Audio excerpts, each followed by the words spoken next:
The boy suddenly had a wild idea. He placed his music-playing headphones over the bird egg his father treasured most, and to his surprise, something incredible happened. Love you so bad. Nailed. Nervously, he told his dad he'd done something stupid.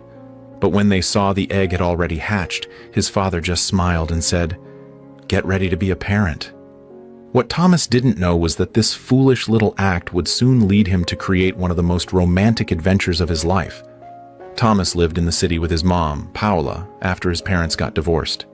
His dad, Christian, was a bird researcher who had recently discovered a new migration route that could help save an endangered species of wild geese. Even though the local government didn't support his plan, Christian still managed to get 20 goose eggs with help from a friend. He was ready to put his idea into action. Since Paula and her boyfriend had to leave for work, Thomas was temporarily sent to stay with his father. Seeing his dad dressed in a strange burlap sack costume, Thomas felt completely out of place. And to make matters worse, the place didn't even have Wi-Fi. Christian was worried that radiation might harm the bird eggs, so he had already removed all the internet devices in the house. And the reason he dressed like that was so that when the baby birds hatched, they would immediately see him as their mother, and later follow him in flight along their migration route. Paula, hearing this, was speechless. After she left, Thomas wandered around the house bored, while his dad busied himself outside with things Thomas didn't understand at all. He complained about mosquitoes in the daytime, rats at night, and how he couldn't even sleep properly. Even making a phone call meant holding his phone out the window. Then one day, out of sheer boredom, Thomas placed his headphones on the bird egg, and that's when the story began. Knowing it was his mistake, he reluctantly put on that ridiculous costume. And just like that, Thomas, without meaning to, became the mother of a flock of wild geese. Christian built a simple flying machine, while Thomas walked the baby geese every day using a cart that mimicked the sound of the plane engine, guiding them by sound. Christian planned to load them into a trailer and take them to the Arctic, so the birds would see it as their place of origin, the starting point of their very first flight. By instinct, they would fly south for winter and return north when the snow melted. That cycle of migration would ensure they survive and reproduce. The specific plan was to drive north from France all the way to the Arctic Circle in northern Norway, and then use a light aircraft to lead the wild geese southward. They would cross the North Sea, Denmark, Germany, Luxembourg, and finally return to France, back home. Thomas couldn't help but ask, why not just fly in a straight line? That's when Christian revealed his true purpose. A straight path would pass through many man-made hazards that could kill the birds. His route was designed to be the safest, and once the geese had flown that route once, they'd remember it forever. By next year, more geese would join them, and the species could be saved. Thomas was captivated. Something inside him shifted. He wanted to witness the migration with his own eyes. From that moment on, Thomas became even more devoted to the baby birds. He mimicked gunshots to train them to flee from hunters. He even used a horn to simulate adult goose calls, helping them learn how to follow directions during their journey. Thomas also discovered that among the 20 baby geese, one was different, a barnacle goose. His father must have accidentally mixed in the wrong egg, but since cross-species raising wasn't scientifically valid, Christian decided to separate the young gosling. Thomas, however, saw this as a form of discrimination. Determined, he insisted the black goose grow up with the others. He even named it Akka. Later, Christian placed Thomas in the flying machine and released the young geese into the water. One by one, they lined up and swam toward their mother, obediently following Thomas. Christian was overwhelmed with excitement. He believed his plan would work. That passionate look in his eyes showed the obsession of a dedicated scientist, possibly the very thing that led to his divorce from Paula. To become even closer to them, Thomas didn't hesitate to lie in the water and keep the goslings company. Just days ago, he had been a city kid playing mobile games. Now, he could confidently explain bird behavior to his mother. Nature truly is the best teacher. Paula was shocked that Thomas now woke up at 8 a.m. every day. But she still reminded Christian that once they got to Norway, he absolutely must not let Thomas get on that makeshift aircraft. Christian agreed, But the moment Paola left, he turned around and began teaching Thomas more advanced flying skills. And soaring through the sky, that was a feeling Thomas would remember for the rest of his life. As the wild geese grew stronger and their wings filled out, the migration plan was finally set in motion. Once everything was ready, they departed. Their first stop was a bird research center where the geese were vaccinated. After that, they continued heading north. They would travel over 1,000 kilometers, passing through several countries until they reached Norway. Every frame along the journey looked like a breathtaking wallpaper. After a long and tiring trip, they finally arrived at their destination. The local nature reserve officer explained that, according to protocol, they needed to submit official permits and collect blood samples from the birds to test for viruses or diseases. But the entire process would take 8 days, and during that time, the geese would have to stay locked in cages. This made Christian uneasy because the stamp on the permit had been secretly added by the museum secretary at his request. If discovered, everything would be exposed. He couldn't wait 8 days, so on Sunday he decided to move ahead with the plan. The goslings followed the running Thomas, and for the first time, took flight into the sky. Christian was overwhelmed with joy. This is their first flight. From now on, this place is imprinted in their memory. Next spring they'll return here to build their nests and breed. Christian got into the aircraft, ready to lead the birds south, but the geese didn't seem interested. They ignored the noisy flying machine completely. Worse yet, the local authorities arrived. The geese had tested positive. Christian tried to explain that the positive result was expected since they had just been vaccinated, but it didn't help. The officials prepared to enter the water and capture the birds, having already called Paris and confirmed that the museum had never approved this project. While they argued, Thomas had already climbed into the aircraft and led the goslings onto the lake. Through the radio, Christian struggled to confess the truth. He had forged the documents, the museum had not approved the project, and it would all be shut down. The goslings would be taken away. Hearing this, Thomas made a wild decision.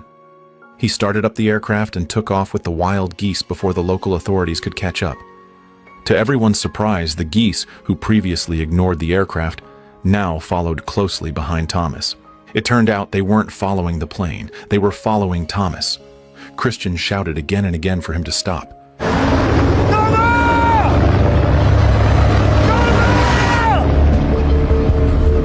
But Thomas turned off the radio and embarked on the most romantic journey of his life. He focused hard, trying to recall everything his father had taught him about flying, calming his nerves as best he could. The geese flew alongside him, forming a perfect line behind their mother. There's nothing more romantic than the harmony between humans and nature. Later, Thomas landed near a lakeside to rest, and the goslings cuddled up around him. Back at the reserve, Christian was taken to the police station for violating regulations. But he didn't care about the charges, he only cared about his son's safety. Paola, upon hearing the news, rushed over from far away, leaving her boyfriend behind.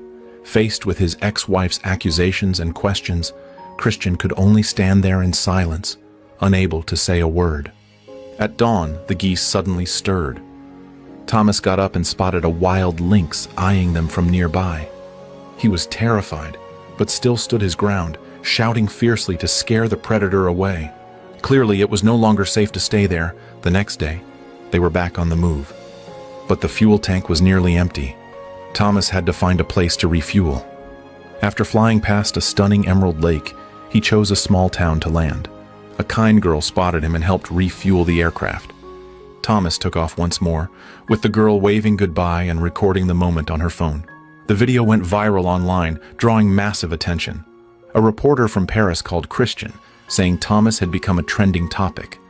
Upon hearing news of their son, Christian and Paola were both overwhelmed with emotion. The police quickly used technology to locate him. Unaware of all this, Thomas was checking his route when he saw someone running toward him. He immediately took off again. Flying high through the skies, Thomas truly witnessed the migration of wild geese from the best possible view. The stunning Nordic scenery stretched before him. Majestic mountain ranges and silky lakes formed the perfect backdrop to their journey. In his 14 years of life, Thomas had never felt so free.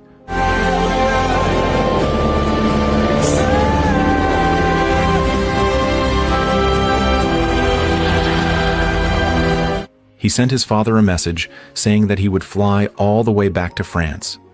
That meant he would have to fly more than 1,000 kilometers. Paula's long-suppressed anger finally erupted.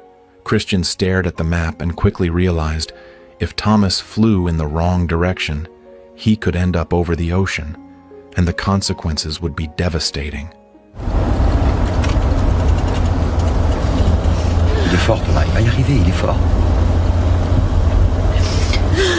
Then came the real test.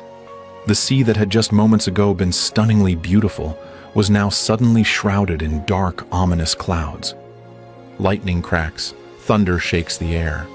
In this terrifying world of black skies and violent winds, Thomas and his little geese seemed incredibly small. The fragile aircraft looked like it could be torn apart at any moment. Yet even in the storm, Thomas shouted words of encouragement to keep the flock together. The rain poured harder. As he pushed on through the storm, Thomas finally looked up and saw a glimmer of hope ahead. After a fierce battle with nature, he broke through the clouds and soared into the open sky. Thomas looked back anxiously. Then suddenly a few tiny black dots emerged from the blinding white clouds. He quickly counted. Akka was missing. His voice cracked as he shouted Akka's name, calling out again and again. Just when he was about to give up, a small black figure appeared at last. Akka had returned, smiling with relief. Thomas gently pulled Akka into his arms. N'aie pas peur, viens.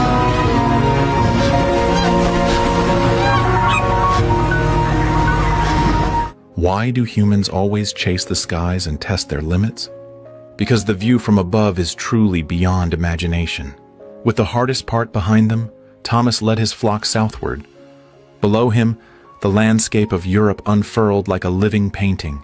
Endless fields, rows of charming houses, and vibrant forests in autumn colors. By evening, the golden sun cast a magical glow, turning Thomas and the geese into a breathtaking silhouette against the sky. They flew over a river as smooth as jade, while Christian, Paula, and Bjorn followed in their car, tracing Thomas's path. Along the way, many kind strangers offered their help and took photos with Thomas, eager to meet the boy who flew with birds. But Thomas never stopped. He kept moving forward. At last, they reached the home of Christian's friend.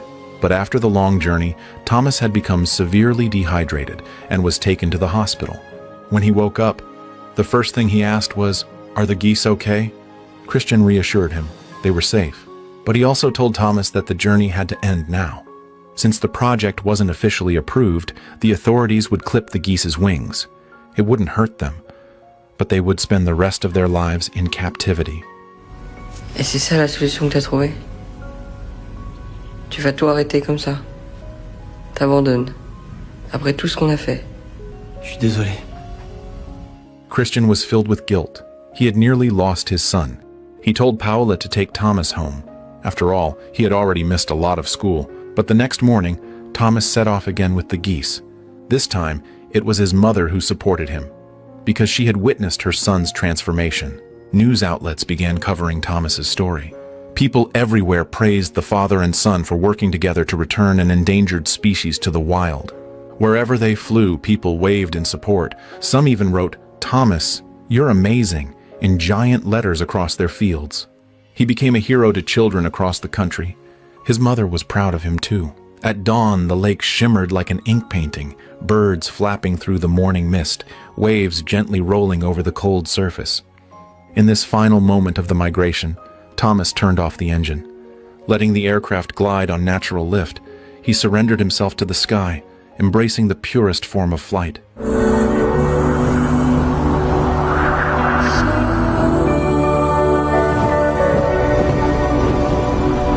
They soared between sea and sky, becoming one with the ocean, one with the heavens. It was unspeakably beautiful. At the journey's end, reporters waited to capture the historic moment, but Thomas didn't land at the official finish line. He returned instead to the farm where the geese were born, because that was their true destination. Thomas and Christian had truly succeeded. Yet, just as everyone cheered for them, the director of the Paris Museum refused to recognize Christian's research. He dismissed it all as a dramatic but meaningless performance. He insisted if the geese couldn't return to the Arctic on their own next year, then they were just ordinary birds trained to follow humans. 6 months later, in the blink of an eye, the family returned to the Arctic, the very place where it had all begun. They waited there for days, but the wild geese never appeared. Had Christian really failed? Just then, Thomas looked up. Elles sont là! Papa, regarde! Ça a marché! Ça a marché! Ça a marché! Aka, je suis là! Aka!